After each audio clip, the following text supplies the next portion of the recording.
उदासी 14 बरस राम बनवासी सोनी मृदु बचनी दही भरनी दही बढ़ाइए भाई लोग। भूप हिया सोकु इको भी ससी कर छुवत विकल जिमी को नहीं महारानी, ये तुमने राजा दशरथ से क्या मांग लिया? जिस दशरथ के जीवन में राम और भरत के लिए कोई अंतर नहीं था, आज तुमने अंतर ही नहीं, दोनों के मध्य रिश्तों की एक बड़ी दीवार खड़ी कर दी है।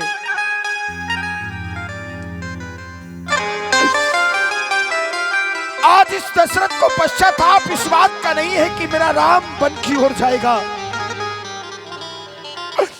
पश्चाताप तो केवल इस बात का है कि राजा दशरथ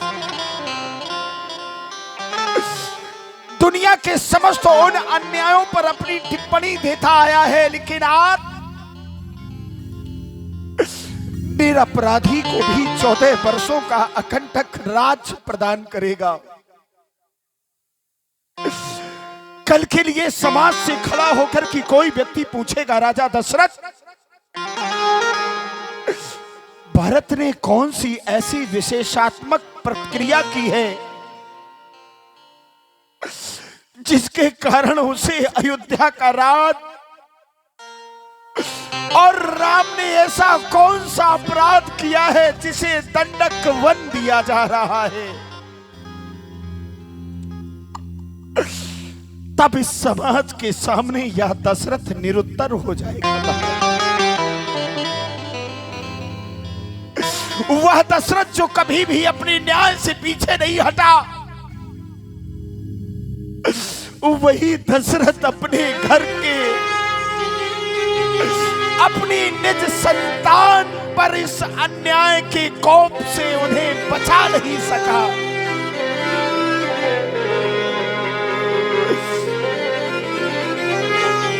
आज एक पिता के होने के नाते यह दशरथ केवल पश्चाताप कर सकता है, महारानी, पश्चाताप कर सकता है। सब पुत्र पिता को है समान,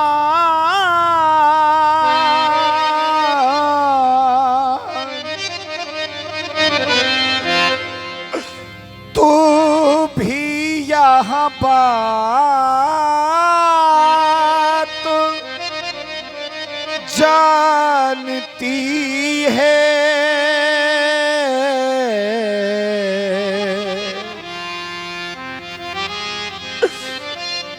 हे राम भरत दो नो मुझको, यह त्रिभुवन नायक साक्षी है।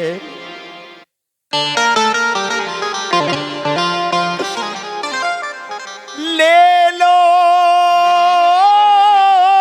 यह राज भारत ही को, पर और क्रूर व्यवसाय न कर। हे राम कौसा दया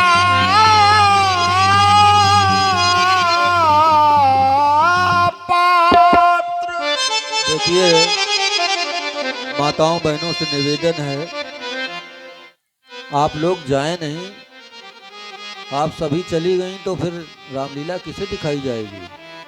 आपके ग्राम में ये लीला इतनी दूर दूर से लोग आकर के, कलाकार प्रस्तुत कर रहे हैं। निवेदन है, अभी कोई समय भी बहुत नहीं हुआ है, अभी आप लोग बैठें। अभी बहुत अच्छा आगे का संवाद, राम सीता संवाद, बहुत चीज़ें ऐसी हैं जो आपको सुनने में बहुत अच्छा आनंद आएगा, आपके जीवन में उसका बहुत बड़ा लाभ होगा। बैठे रहें और दशरथ जी की करुणामयी वाणी सुने। हमारे शुक्ला जी की ओर से 51 मुद्राएं प्रदान की गई। बहुत बहुत धन्यवाद। उस पर इतना अन्याय न कर। रानी रानी ये तेरा पति, अरे ये पिता अपने पुत्रों की रक्षा के लिए अपने प्राण, अपने स्वाभिमान, अपने वर्चस्व को निछावर कर देगा। रानी रानी ये तेरा पति जो तेरा पूज्य देवता है, इस समय पकड़कर पाँव तेरे बस इतनी भीख मांगता है। तपसी बनकर के दूर न हो, ये तपसी बनकर के दूर न हो। मुझसे आनंद धाम मेरा इन बूढ़ी आंखों के सन्मुख बस रह जाए वो राम मेरा, रह जाए वो राम मेरा। महारानी रह जाए वो राम मेरा, महारानी रह जाए वो राम मेरा। महाराज, अरे अभी तो आप कह रहे थे रघुकुल रीत सदा चली आई, प्राण जाए पर वचन न जाए। अब तो आप ऐसे रोने लगे कि जैसे कि कोई नई नवेली दुल्हन रोती है। महाराज, अरे 2 वर्ष जो मैंने मांगी है उनको बदल नहीं सकती। पड़ गई रेख जो पत्थर में धोने से निकल नहीं सकती। आप तो महाराज हरिश्चंद्र के वंश के हैं, जो कि आपके पूर्वजों का झंडा सारे विश्व में लहरा रहा है। मैं तुमसे हरिश्चंद्र जैसा मरघट का बास न मांग रही, मैं तुमसे शिवदधित जैसा हड्डी न मांस न मांग रही। मैं मांग रही अपना कर्जा जो देना तुमको वाजिब है।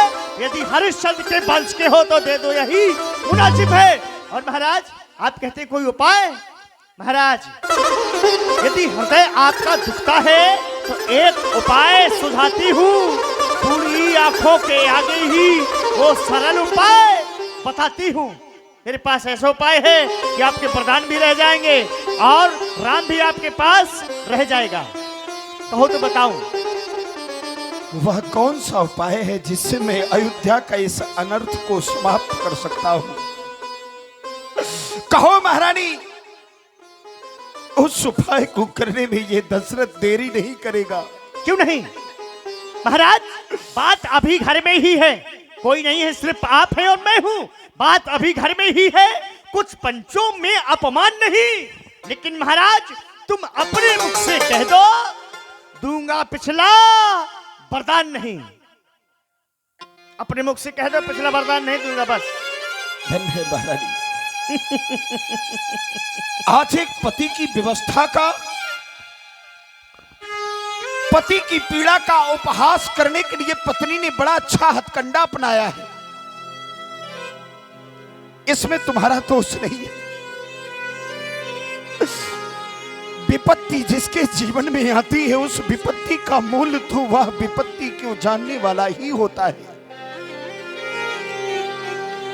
मेरा कुछ नहीं बिगड़ता है जो तू मुझको ललकार रही। रानी, तू अपने हाथों ही निज पांव को कुल्हाड़ी मार रही। इस समय नहीं तुम आपे में, इस समय नहीं तुम आपे में, जिस दिन आपे में आओगी अपनी इस करनी में रानी सिर धुन धुन करके पछताओगी। आज जिन आंसुओं का मोल तुम्हें समझ नहीं आ रहा, उस एक एक बूंद आंसू की कीमत का एहसास तुम्हें उस दिन होगा जिस दिन तुम्हारी अपनी गलती का एहसास खुद होगा। महारानी, तुमने कहा दूंगा पिछला वरदान नहीं। दशरथ के वंश में ना तो आज तक कभी ऐसा हुआ है, और जब तक हमारे जैसे राजा इस रघुवंश में हैं, तब तक हम ऐसा कभी होने नहीं देंगे। हम सूर्यवंश की चादर में कालिमा नहीं आने देंगे। सुनती है सर्वस्व दे देंगे पर वचन नहीं जाने देंगे। हम अपने वचन की पूर्ति के लिए अपने प्राणों का भी बलिदान कर सकते हैं। रकुल रीत सदा चली आई, प्राण जाई पर वचन न जाई। हम अपने वचन को नहीं जाने दे सकते। रानी रानी आंचल पसार, आज तुम्हें वरदान की कामना है ना, तो रानी रानी आंचल पसार, कर्जा ले वरदान भी ले। तुम्हें वरदान की आवश्यकता है ना, तो मैं तुम्हें वरदान भी दूंगा।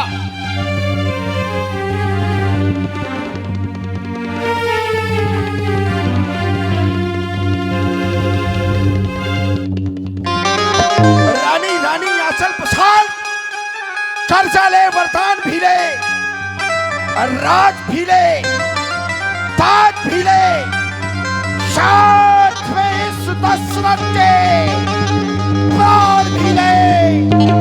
राम राम राम।